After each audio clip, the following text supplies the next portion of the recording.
तर नमस्कार, good morning. कालच्या बातमीप्रमाणे काल राधानगरी धरणाचे 4 स्वयंचलित दरवाजे उघडलेले आपल्याला सर्वांनाच माहिती आहे. तर त्यामुळे बघूया की नक्की पाण्याची पातळीत कितपत वाढ झाली आणि काय ती.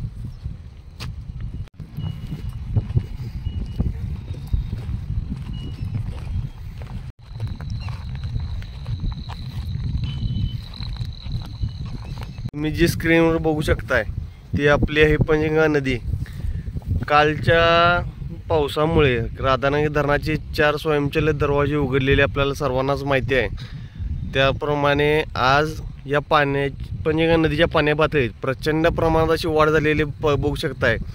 कारण तुम्ही कालच्या व्हिडिओमध्ये मी ह्याच नदीवर एक व्हिडिओ बनवला होता की नक्की पाण्याची पातळी किती आहे. तर नक्की तोही व्हिडिओ बघा, म्हणजे जेणेकरून तुम्हालाही समजेल की पाण्याच्या पातळीत कितपत अशी वाढ झालेली आहे. तरी नदीकाठच्या जनतेने सतर्क राहण्याची विनंती मी या व्हिडिओच्या माध्यमातून करतो. अशाच नवनवीन व्हिडिओ पाहण्यासाठी माझ्या चॅनलला सबस्क्राईब करा आणि व्हिडिओला लाईक करायला विसरू नका.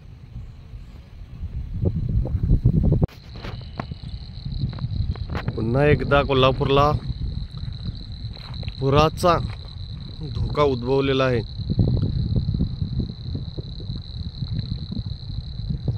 काल तरी इथं काहीच पाणी नव्हतं, रात्री तेवढं पाणी वाढलेलं आहे.